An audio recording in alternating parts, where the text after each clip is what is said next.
గుంటూరులో డయేరియా కలరా కలకలం సృష్టిస్తుంది. వరుస వెంబటి డయేరియా కేసులు నమోదవటం, అలాగే ఆసుపత్రి మొత్తం కూడా పూర్తిగా డయేరియా బాధితులతో నిండిపోయినటువంటి పరిస్థితి ఉంది. గుంటూరు జీజీహెచ్ లో స్పెషల్ గా డయేరియా బాధితుల కోసం ఒక వార్డు కూడా ఏర్పాటు చేసినటువంటి పరిస్థితి ఉంది. ఇప్పటి వరకు చూసుకున్నట్లయితే 146 మంది, అధికారిక లెక్కల ప్రకారం 166 మంది డయేరియాతో లక్షణాలతో ఆసుపత్రిలో చేరారు. వీళ్లలో 62 మంది డిశ్చార్జ్ అయ్యారు. మిగతా 80 మంది కూడా ఇప్పటికీ స్టిల్ అండర్ ట్రీట్మెంట్ లో ఉన్నటువంటి పరిస్థితి ఉంది. అలాగే కలరా కేసులు కూడా, ఎందుకంటే డయేరియాకి సంబంధించి చూసుకున్నట్లయితే కొంత ఆందోళన కలిగిస్తున్న సమయంలోనే డయేరియా కేసులతో పాటు కలరా కేసులు నమోదవుతే మాత్రం పూర్తిగా కొంత ఆందోళనకరమైన పరిస్థితి నెలకొంది. గుంటూరులోనే 3 కేసులు నమోదైనటువంటి పరిస్థితి. పాత గుంటూరులో 2 కేసులు, అలాగనే రామిరెడ్డి తోటలో ఒక కలరా కేసు నమోదైంది.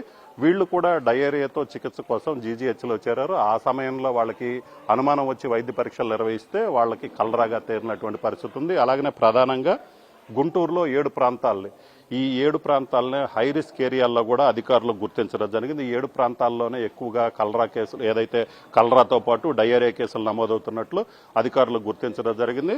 సో ఈ నేపథ్యంలోనే పూర్తిగా ఈ 7 ప్రాంతాలపై కూడా ప్రత్యేకంగా అధికారులు దృష్టి పెట్టారు. అలాగనే ఈ 7 ప్రాంతాల్లో చూసుకున్నట్లయితే వైద్య ఆరోగ్య శాఖ ఆధ్వర్యంలో హెల్త్ క్యాంపులు కూడా ఏర్పాటు చేయడం జరిగింది. ప్రస్తుతం మనం రామిరెడ్డి తోటలో ఉన్నాం. ఇప్పుడు రామిరెడ్డి తోటలో ఉన్నటువంటి హెల్త్ క్యాంపులో ఉన్నాం. సో ఇక్కడ ఒక కలరా కేసు నమోదైంది, అలాగనే డయేరియా కేసులు కూడా నమోదై కొంతమంది జీజీహెచ్లో చికిత్స పొందుతున్నారు. సో ఈ నేపథ్యంలోనే ఈ ప్రాంతాన్ని కూడా హై రిస్క్ ఏరియాగా ప్రకటించడం జరిగింది అధికారులు.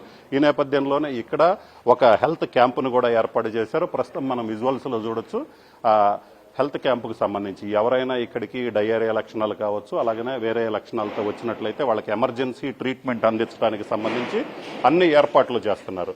సో ఎక్కడ ఎటువంటి ఇబ్బంది లేకుండా ఉండేందుకు ఏర్పాట్లు చేస్తున్నారు. అలాగనే ఇలాంటి హై రిస్క్ ఏరియాస్ ఏదైతే ఉన్నాయో ఆ రిస్క్ ఏరియాల్లో కంప్లీట్ గా అన్ని రకాల వైద్య సేవలు అందే విధంగా మనం విజువల్స్ లో చూస్తున్నట్లు కంప్లీట్ గా సెలైన్ బాటిల్స్ కావచ్చు, అలాగనే మందులు, అన్ని రకాల మందులు కూడా అందుబాటులోకి తీసుకొచ్చారు, ఇక్కడ ఏర్పాటు చేయడం జరిగింది. అలాగనే ప్రధానంగా చూసుకున్నట్లయితే మాస్కులు కూడా పంపిణీ చేయడానికి కూడా అధికారులు రెడీ అయ్యారు.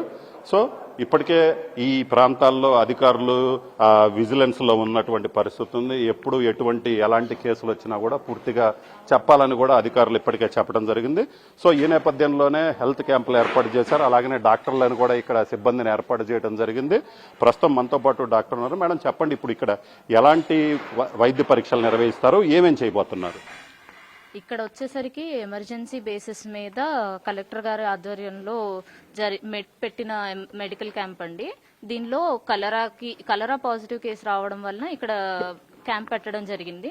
డయేరియా కోసము ఎమర్జెన్సీగా ఏమన్నా ఫ్లూయిడ్స్ అవసరమైతే ఫ్లూయిడ్స్ పెట్టడానికి, దానికి తోడు ఫీవర్ కేసెస్ ఏమన్నా వస్తే చూడడానికి మనకి టాబ్లెట్స్ అవన్నీ ఇచ్చారు. దానికి తోడు మనకి బీపీ చూడడానికి కానీ, షుగర్కి కానీ, బ్లడ్ టెస్ట్కి కానీ మనకి పిహెచ్సి అవైలబుల్ గా ఉంది. పిహెచ్సి ఇక్కడ నుంచి దగ్గర 500 మీటర్స్ దూరంలోనే ఉంది. సో ఏ ఎమర్జెన్సీ కేసెస్ వచ్చినా హ్యాండిల్ చేయడానికి అన్ని ప్రిపేర్డ్ గా పెట్టారు. సో ఇది పరిస్థితి. ఇక్కడైతే మాత్రం ఎలాంటి ఎమర్జెన్సీ సిచ్యువేషన్ వచ్చినా కూడా ఫేస్ చేయడానికి అన్ని రకాలుగా ఏర్పాట్లు చేశారు. మనం విజువల్స్ లో చూడొచ్చు. బెడ్స్ కూడా ఈవెన్ ఏదైతే ఎమర్జెన్సీ సిచ్యువేషన్ వచ్చినట్లయితే ఇక్కడే ఉంచి చికిత్స అందించడానికి ఈవెన్ బెడ్స్ కూడా ఏర్పాటు చేస్తున్నటువంటి పరిస్థితి. ఇలాగనే వైద్య శిబిరాలు ఏర్పాటు చేశారు. మొత్తం 10 చోట్ల వైద్య శిబిరాలు ఏర్పాటు చేశారు.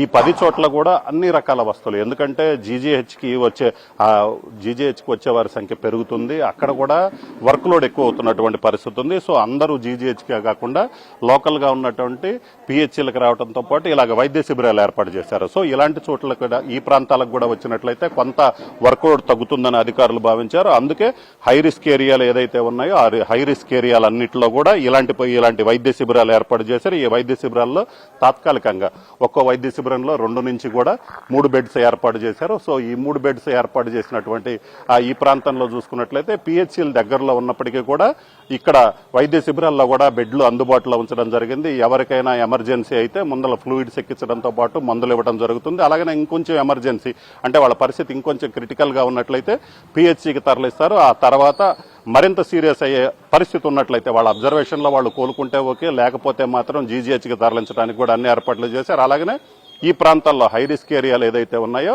ఈ ప్రాంతాల్లో చూసుకున్నట్లయితే పూర్తిగా ఇంటింటికి తిరుగుతున్నారు. ఎవరైతే జ్వరంతో బాధపడుతున్నారో వాళ్ళని గుర్తిస్తున్నారు. అలాగనే వాంతులు విరోచనాలు ఇవైతే డయేరియా లక్షణాలు. సో ఈ డయేరియాకి సంబంధించినటువంటి లక్షణాలు ఎవరికైనా ఉన్నట్లయితే వాళ్ళని వెంటనే కూడా ఇక్కడికి తీసుకొని రావటం, ఇన్పేషెంట్ గా చేర్చడం కూడా చేస్తామని అధికారులు చెప్తున్నారు. కెమెరామెన్ నాగరాజ్తో రామారావు, ఎన్టీవీ, రామిరెడ్డి తోట నుంచి.